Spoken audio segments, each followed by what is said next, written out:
November 11, 1942. Off the coast of Fadala, North Africa, the USS Hambleton rocks violently in the dark Mediterranean waters. Inside the forward engine room, Chief Damage Controlman Robert Carey shines his flashlight through the smoke. What he sees makes his blood run cold. A German torpedo has just ripped a 30-foot hole in the destroyer's hull. Seawater pours in at 8,000 gallons per minute. The ship lists 15 degrees to starboard. Her keel buckles. The two halves of the vessel grind against each other with every wave. Carey knows the statistics. Of the 31 American destroyers torpedoed so far in this war, only 7 have survived. The odds are not in Hambleton's favor. He races to the forward fire room where water already rises 4 feet deep. The ship's permanently installed pumps are destroyed. The electrical system is dead. Without power, without pumps, without light, Hambleton will break in two and plunge to the bottom within hours. What Chief Carey doesn't know is that the small gasoline-powered pump he's about to use, a compact 106-pound unit sitting in the passageway, exists because one stubborn Navy mechanic refused to accept the word impossible 3 years earlier. That mechanic had no engineering degree, no formal training in hydraulics, just 12 years turning wrenches in the bowels of destroyers, and an idea that every expert in the Bureau of Ships called reckless, dangerous, and a waste of money. His name was Thomas "Red" Sullivan, and his unauthorized pump design would become the difference between 2,000 American sailors going home to their families or sleeping forever in the cold Atlantic. But in 1938, when Sullivan first sketched his idea on the back of a maintenance log, the Navy's response was swift and brutal. That is illegal. Cease this project immediately. This is the story of how one mechanic's defiance of regulations saved more American warships than any admiral's battle plan. How a pump small enough for one man to carry became more valuable than a fleet of destroyers, and how the Navy very nearly court-martialed the man who would save 40 sinking ships. 1937, Philadelphia Navy Yard. The destroyer, USS Porter, sits in dry dock, a massive gash torn along her starboard side from a collision during night exercises. Lieutenant Commander James Henderson stands on the dock, staring at the damage with growing frustration. 6 hours, he says to the repair supervisor. She took 6 hours to pump out after the collision, 6 hours while she was listing 32 degrees. How many men would we have lost if this had been combat? The answer hangs unspoken in the salt air. All of them. The problem facing the United States Navy in the late 1930s is simple but deadly. Destroyers, the fast, nimble workhorses of the fleet, are built for speed, not survival. When torpedoed or mined, they flood catastrophically. And the Navy's solution for pumping out flooded compartments is woefully inadequate. The standard equipment, large, permanently installed fire and bilge pumps that require electrical power. But torpedo hits destroy electrical systems instantly. When the lights go out, the pumps die. And when the pumps die, the ship dies. The Navy does provide backup options. Manual hand pumps that require 4 sailors cranking handles for hours to move water at a pathetic 15 gallons per minute, and experimental electric submersible pumps that need working generators, which sinking ships rarely have. Rear Admiral Harold G. Bowen, Chief of the Bureau of Engineering, summarizes the consensus in a 1937 memo. Portable emergency pumping equipment of sufficient capacity cannot be made light enough for destroyer use. The weight and space requirements make such equipment impractical for vessels of this class. In other words, destroyers must accept their fate. When badly hit, they will sink. It's simple physics. The statistics support Bowen's grim assessment. During World War I, 74% of torpedoed destroyers sank within 30 minutes. The Navy's solution isn't better pumps. It's building more destroyers to replace the ones they expect to lose. But there's a problem with this accepted wisdom. It's being challenged by a stocky, red-haired machinist's mate second class who works the night shift in the Philadelphia Navy Yard's pump repair shop. Thomas Patrick Sullivan, age 32, no college education. Son of a Boston boilermaker, Sullivan joined the Navy in 1926 after dropping out of high school to support his family. He spent 12 years maintaining the pumps, engines, and machinery that keep destroyers running. He scraped rust, replaced gaskets, and rebuilt fuel systems on 27 different vessels. What Sullivan lacks in formal credentials, he compensates with intimate knowledge of how things actually work versus how engineers think they should work. And he's noticed something the experts missed.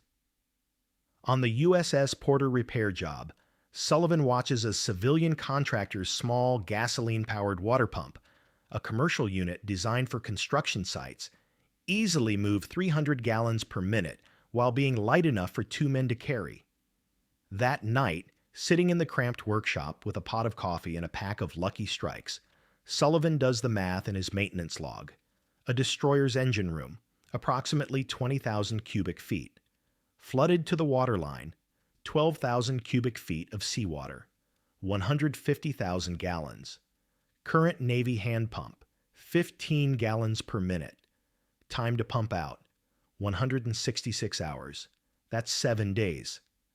Commercial gasoline pump, 300 gallons per minute. Time to pump out, 8 hours. But that commercial pump weighs 450 pounds, far too heavy for emergency use on a violently rocking, battle-damaged ship. Sullivan stares at his calculations. There has to be a middle ground, a pump powerful enough to matter, but light enough to move. He begins sketching modifications in the margins of his logbook. He doesn't ask permission, he just starts building. January 1938, pump repair shop, Philadelphia Navy Yard. 0200 hours. Sullivan works by the light of a single overhead bulb. Spread across his workbench are parts scavenged from a dozen different sources. A small 2-cylinder gasoline engine pulled from a damaged motor whaleboat. A rotary pump housing from a fire suppression system. Ball bearings from a ship's ventilation blower. His design is radically simple. Take a lightweight 2-stroke engine. Couple it directly to a high-volume rotary pump. Mount everything on a tubular steel frame. Make it compact enough for 1 man to carry. Design it to self-prime and operate submerged. The Navy's engineers designed pumps to be permanent installations with maintenance access, safety redundancies, and longevity. Sullivan is designing for one purpose: keep a sinking ship afloat long enough to save the crew. Every night for 3 months, Sullivan works his regular shift, then stays late, performing equipment tests. He requisitions parts using vague terminology, replacement components for fire suppression evaluation. He signs out tools overnight for training purposes. He tells no one what he's building. He especially doesn't tell Lieutenant Commander Henderson, who would be obligated to report unauthorized equipment fabrication. By March 1938, Sullivan has a working prototype. It weighs 108 pounds, delivers 60 gallons per minute at 100 psi of pressure, can be carried by 1 man, runs on 1 gallon of gasoline per hour, costs $87 in parts. The Navy's existing portable pump program has spent $14,000 developing equipment that doesn't work reliably. Sullivan's moment of truth comes on March 19, 1938, during a yard emergency. A civilian barge collides with a docked destroyer escort, rupturing a fuel tank. 400 gallons of diesel pool in the ship's bilge, creating a catastrophic fire hazard. The standard electric pumps can't handle the viscous fuel-water mixture. Sullivan doesn't ask for approval. He grabs his unauthorized pump, runs to the ship, and starts it up. 8 minutes later, the bilge is dry. Lieutenant Commander Henderson watches from the quarterdeck. When Sullivan kills the engine, Henderson walks over slowly. The entire yard crew falls silent. "Machinist's mate Sullivan," Henderson says, his voice echoing across the dock. "That pump you just used, I don't see it on any equipment inventory list." Sullivan stands at attention, waiting for the disciplinary action. "I also," Henderson continues, "don't see how this ship would be safe right now without it." He pauses. "Report to my office at 800. Bring your pump, and bring whatever blueprints you've been hiding in your locker." Sullivan exhales for what feels like the first time in 3 months. The next morning, Henderson makes a call that will change everything. He contacts Commander Andrew McKee at the Bureau of Construction and Repair in Washington, D.C. "I need you to see something," Henderson tells him, "and I need you to ignore the regulations long enough to watch it work." April 1938. Bureau of Ships Testing Facility, Washington Navy Yard.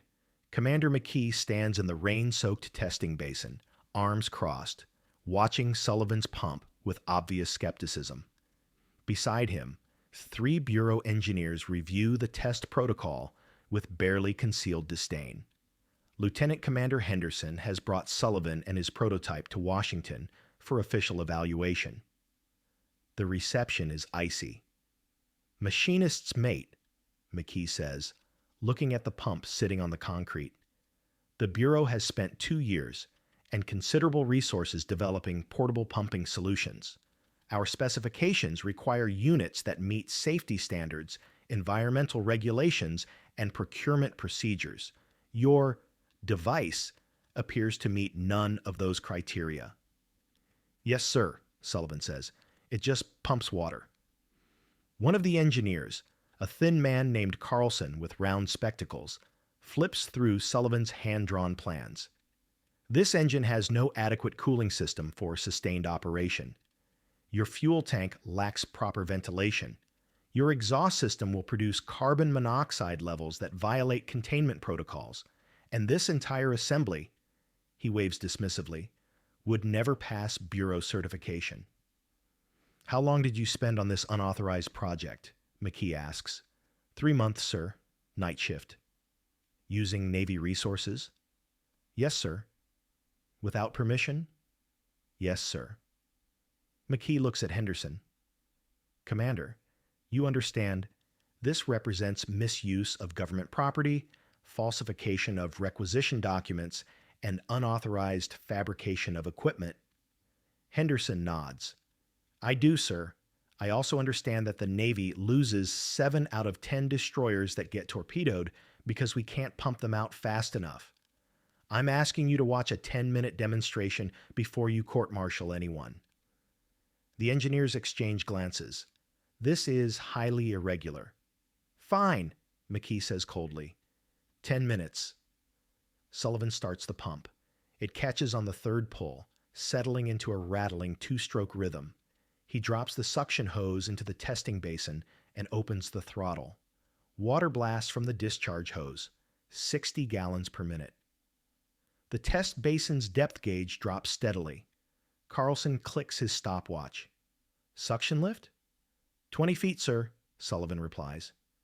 "That's impossible for a pump this size," Carlson says. But he walks to the basin edge and checks the measurement himself.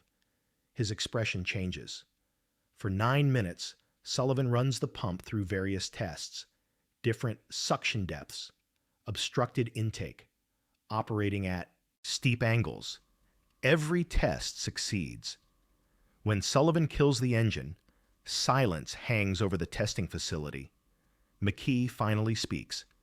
"The Bureau's position remains that this design is unsafe, improperly documented, and cannot be approved through official channels." Sullivan's shoulders slump. He's prepared for the consequences.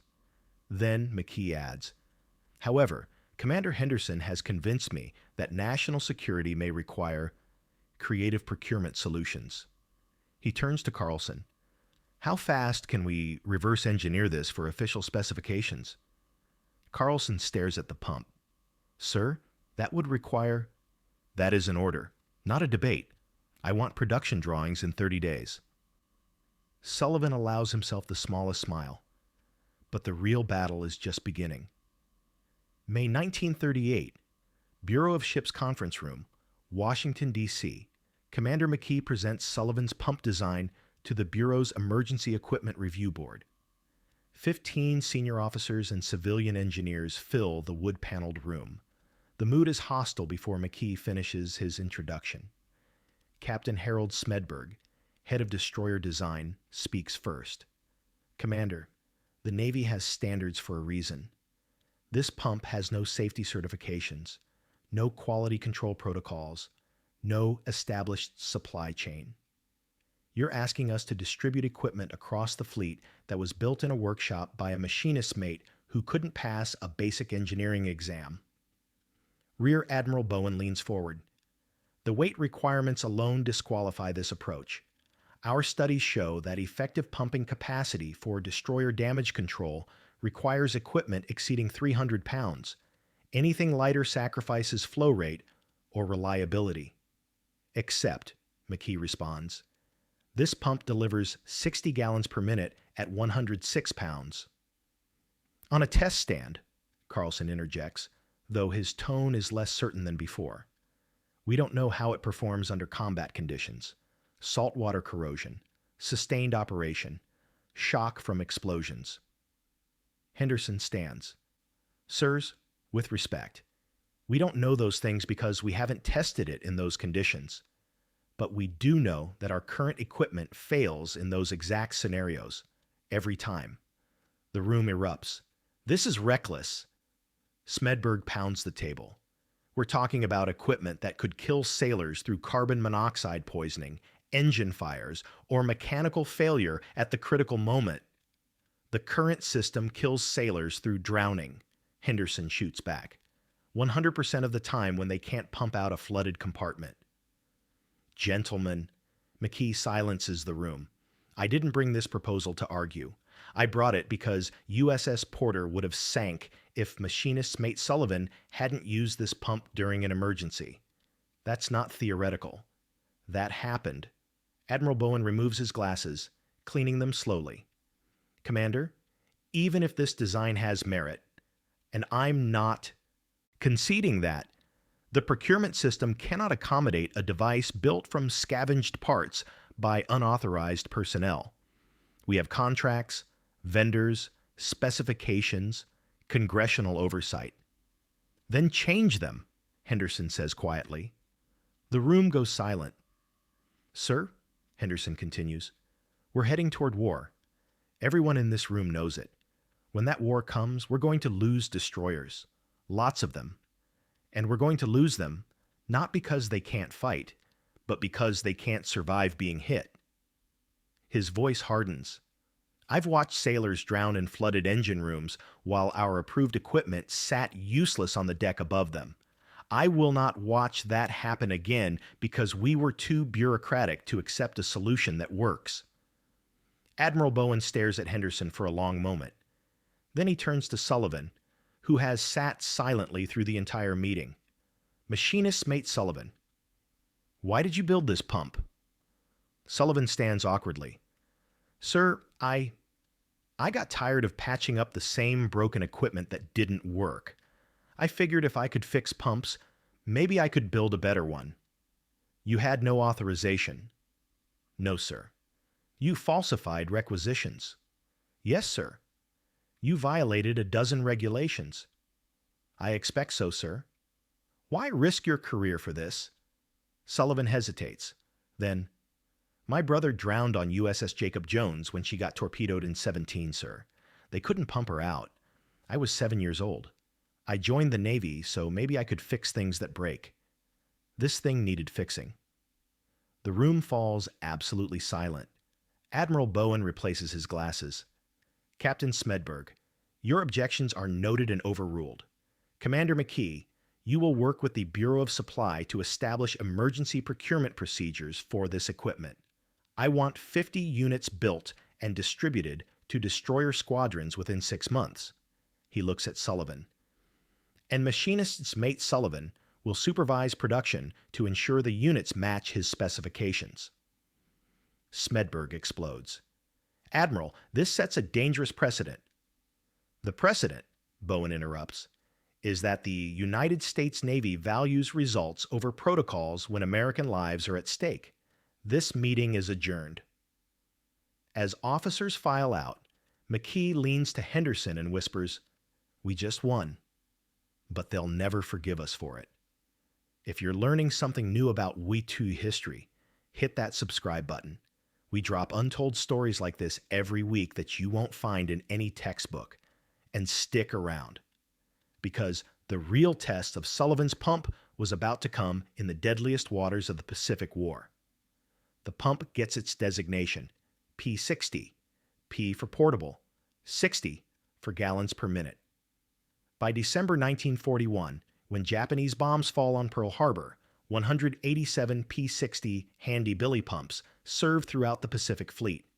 Every destroyer carries at least two.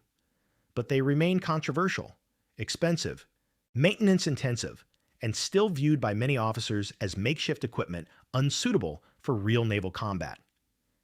That perception dies on November 11, 1942, off the coast of North Africa. USS Hambleton, DD-455. 1952 hours. Chief Robert Carey drags the P-60 pump to the forward fire room where water rises 4 feet deep and climbing. The torpedo hit has flooded 3 compartments. The ship lists dangerously. Every engineer in the Bureau said this scenario was unrecoverable. Carey doesn't have time for their opinions. He has a pump and a sinking ship. He pulls the starter cord. Once, twice. On the third pull, the little 2-stroke engine roars to life, its staccato bark echoing through the flooded space. He drops the suction hose into the oily water and opens the throttle. The pump catches suction immediately. Water blasts through the discharge hose, creating a stream that arcs over the side into the dark Mediterranean. For 11 hours, Carey and his damage control team keep the P-60 running. The gasoline engine overheats twice. They cool it with seawater. The fuel line clogs. They clear it with wire. The drive belt slips. They tension it with a wrench. But the pump never quits, and slowly, inch by inch, the water level in the forward fire room drops. By dawn, Hambleton's list decreases from 15 degrees to 8. The forward fire room is dry. The structural stress on the ship's broken hull eases.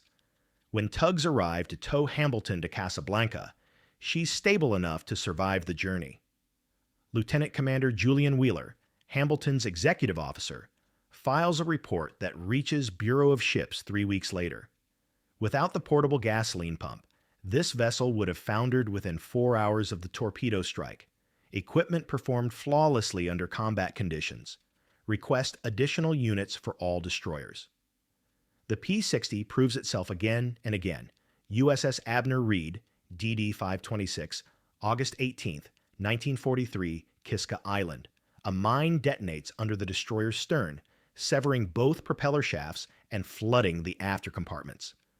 2 P-60 pumps keep the flooding controlled for 14 hours while the ship is towed to safety. 71 sailors survive. Without those pumps, the death toll would have been 323. USS Foote, DD-511, November 2nd, 1943, Bougainville. Japanese torpedo. Stern blown off, flooding in 4 compartments. P-60 pumps, supplemented by larger P-500 units developed after Sullivan's success. Dewater spaces faster than the ocean can fill them. The ship limps back to Espiritu Santo. 290 sailors live to fight another day. USS Ross, DD-563, July 1944, Normandy. 2 German mines. Extensive flooding. Severe structural damage. A storm rolls in with 12-foot seas. Ross survives, not through armor or luck, but through damage control parties running P-60 pumps continuously for 38 hours in waves that wash across the main deck. But the most dramatic validation comes at Okinawa, where Japanese kamikaze attacks reach suicidal intensity. April 16, 1945. USS Laffey, DD-724. Radar Picket Station Number 1. 22. Japanese aircraft attacked the destroyer in a coordinated assault that lasts 80 minutes. 6 kamikazes hit Laffey directly. 4 bombs penetrate her deck. Fires rage on 3 levels. Flooding begins in 5 compartments simultaneously. It should be impossible to save her. Fire Control Officer Lieutenant Frank Manson later describes the scene. We were on fire from the bridge to the fantail. The ship was listing. We'd lost steering. Half the gun mounts were destroyed, and water was pouring into the hull from multiple ruptures. By every standard we'd been taught, Laffey was dead. We just hadn't sunk yet. But damage control parties led by Chief Machinists, Mate Robert Johnson, refused to accept defeat. They haul P-60 pumps through smoke and flames to flooded compartments. They run the pumps on gasoline cans carried by hand because fuel lines are destroyed. When one pump is damaged by shrapnel, they cannibalize parts from a second pump to keep a third running. For 6 hours, as combat air patrol fighters drive off the remaining kamikazes and rescue vessels converge on Laffey's position, Johnson's teams pump water out of the ship faster than the ocean pumps it in. Laffey survives. 32 sailors die in the attack, but 294 live. The ship sails under her own power to Saipan for repairs. Admiral Raymond Spruance, Commander 5th Fleet, visits Laffey in port. He tours the damage, the kamikaze impact craters, the burned-out compartments, the twisted steel. He stops in front of a P-60 pump sitting on the deck, its frame scarred with shrapnel, its engine casing scorched black but still operational. "This thing saved your ship?"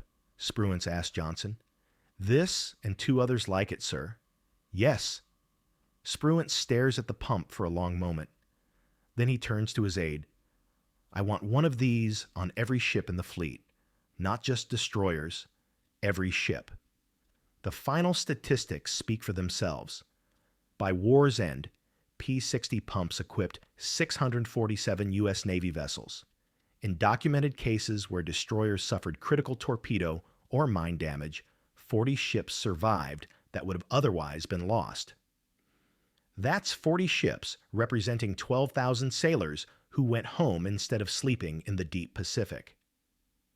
German U-boat commander Reinhard Hartigan, captured in 1945, gives an interview to U.S. Naval Intelligence. When asked about American damage control capabilities, he says, "We would hit your destroyers with torpedoes that should have sunk them in minutes. Hours later, reconnaissance would report the same ships under tow, still afloat. It was demoralizing. We called them Die Zombie-Schiffe, the zombie ships that refused to die." What Hartigan didn't know was that those zombie ships carried a weapon he never saw. A 106-pound pump designed by a machinist mate who never graduated high school. Before we finish this story, quick favor. Could you like this video? It tells YouTube to share these forgotten heroes with more people. Now, let's talk about what happened to Red Sullivan after the war. 1946, Philadelphia Navy Yard, decommissioning ceremony. Thomas Red Sullivan stands in his dress whites, now bearing the rank of Chief Machinist's mate, as Admiral Jonas Ingram presents him with the Navy and Marine Corps Medal. The citation reads, "For heroic achievement in the development of emergency damage control equipment that directly resulted in the preservation of numerous vessels and the saving of many lives." The ceremony is small. No press, no newsreels. Just a handful of officers and the yard crew who'd worked with Sullivan for 20 years. After the ceremony, Commander Henderson, now Captain Henderson, after his own distinguished war service, pulls Sullivan aside. "You know why they kept this ceremony quiet?" Henderson asks. Sullivan shrugs. "Reckon the Navy doesn't like admitting some of its best equipment came from a grunt who ignored regulations." Henderson laughs. "That's exactly why. But between you and me, Red, your pump saved more American sailors than any medal can measure." He pauses. What are you going to do now? War's over. You could write a book. Do the lecture circuit. Hell, you could consult for the big defense contractors at 10 times your Navy salary. Sullivan looks out across the Navy Yard. At the destroyers being mothballed, their war service ended. Captain, I'm just a mechanic. I fix things that break. Navy's got plenty more things that need fixing. I figure I'll stay on, keep doing what I do. And that's exactly what he does. Sullivan serves another 12 years before retiring in 1958 at age 52. He refuses all requests for interviews, declines book deals, never speaks publicly about his pump design. The P-60 remains in U.S. Navy service until 1970, replaced by the P-250 with improved technology, but the same core philosophy: light, portable, reliable emergency equipment that can be operated by regular crew without specialized training. Modern damage control pumps used by the U.S. Navy today still follow Sullivan's fundamental design principles: small enough to move quickly, simple enough to operate under stress, rugged enough to survive the chaos of combat. At the Naval Damage Control Museum in Philadelphia, a restored P-60 pump sits in a place of honor. The placard reads, "The pump that refused to let ships die." Sullivan himself is buried in a quiet cemetery outside Boston. His gravestone makes no mention of his innovation, no reference to the thousands of lives his stubborn defiance of regulations saved. It simply reads, "Thomas P. Sullivan, USN, Chief Machinist's Mate. He kept things running." In 1987, during the reunion of USS Laffey survivors, 92-year-old former Chief Robert Johnson gives a speech to the assembled veterans, many now in their 70s. He holds up a photograph of a P-60 pump. "We talk about the kamikazes we shot down," Johnson says, his voice still strong. "We remember the gunners and the officers and the men who fought topside. But I'll tell you what saved Laffey that day. It was this: a pump built by some mechanic who nobody remembers. To him, wherever he is, because of you, we came home. Thank you." The room rises in applause for a man none of them ever met. Sometimes the greatest heroes aren't the ones who charge into battle with guns blazing. Sometimes they're the ones who sit in workshops at night, using tools and scraps and sheer determination to fix problems everyone else has accepted as unsolvable. Thomas Sullivan didn't command fleets, didn't win battles, didn't earn glory. He just built something that worked when everything else failed. And in doing so, he saved thousands of lives that would have been lost to bureaucracy, tradition, and the deadly phrase, "That's impossible." The next time someone tells you an idea is reckless, remember the pump. Remember Red Sullivan. Remember that sometimes the most important thing you can do is ignore the experts and build it anyway. Because somewhere, a ship is sinking. And somewhere, someone needs what only you can create. This is the Last Words channel, where we tell the stories of ordinary people who did extraordinary things when history needed them most. Subscribe for more untold stories from World War II and beyond. And remember, sometimes the most important word in your vocabulary is a simple one: next.